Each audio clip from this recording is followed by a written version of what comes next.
কিছু বুঝতে পারছি না, কিছু বলতে পারছি না, কিছু বুঝতে পারছি না। সো হ্যালো গাইস, বিয়ে বাড়িতে যাওয়া যাবে? তো আমি আর মা এসছি বিয়ে বাড়িতে গুল্লুর। না এখানে না, ওই দিক দিয়ে রাস্তা যেতে হবে। না এই তো এখান দিয়ে যাওয়া যায় বলে না ওই রাস্তা দিয়ে যেতে হবে, এইখানে রেল লাইন ওটা। তো ওই যে দূরে যেটা দেখা যাচ্ছে ওটা হচ্ছে বিয়ে বাড়ি, এই মাঝে কিন্তু ওটা রেল লাইন। তো আমরা লোকেশন দেখে আসছিলাম, রাস্তা হারিয়ে ফেলেছি, আবার ওদিকে ঘুরে যাব।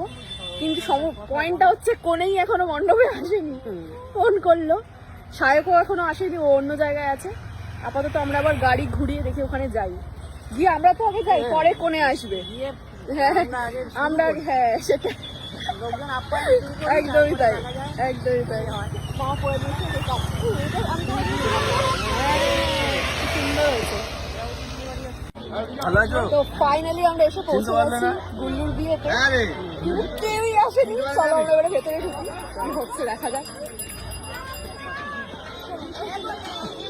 বাহ সুন্দর সাজিয়েছে কিন্তু।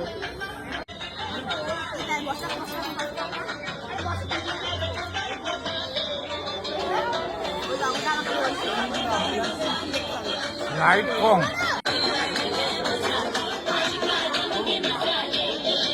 ভালো আছো? তো বর বউ কেউই আসেনি, আমরা দুজন আগে পুজোতে চলে এসেছি। আর এখানে কি আছে, ফিশ বল আছে, দুটো দাও, আমারটা দুটো দিয়ে দাও। আর ওখানে আছে চিকেন, ওদিকে আছে কফি। তো আমরা এখন নিজেরাই ঘুরে ঘুরে খাওয়া দাওয়া করি। ঠিক খেয়ে হবে, কেমন আছে ব্যাপারটা? কেমন?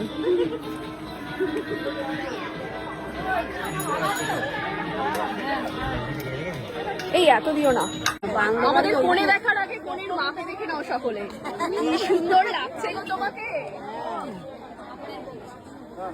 ফাইনালি দেখা পেয়ে গেছে কোণের, লক্ষ্মী টাইপের লাগছে ওকে, কিউট মিষ্টি।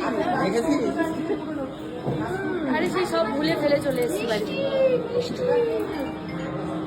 সব ভুলে গেছে। তো ফাইনালি এসে গেছে শিল্পার কাছে, তোমার কি মনের অবস্থা বলো?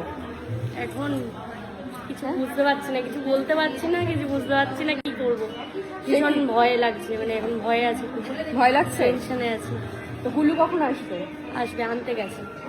এখন ঘোড়ার গাড়িটা আমাদের, ঘোড়ার গাড়ি কি হয়েছে তোমাদের? আরে ঘোড়ার গাড়িকে এক্ষুনি ফোন করা হয়েছে, ঘোড়ার গাড়িটা অ্যাক্সিডেন্ট করেছে, যার জন্য এখন কারুর আর মাথা ঠিক নেই, কি হবে এখন জানি না। যা আমাদের রাজপুত্র ঘোড়ার গাড়িতে আসতো আর অনেক শখ করে মা ঘোড়ার গাড়িটা করেছিল, বাট কি করা যাবে, ভাগ্যে নেই, আর কিছু করার নেই। ফার্স্ট অ্যানিভার্সারিতে ঘোড়ার গাড়ি অ্যারেঞ্জ করে একদম একদম, খুব মিষ্টি লাগছে। গড ব্লেস ইউ, কনগ্রাচুলেশন, সব রকম আশিস তোমাদের উপরে।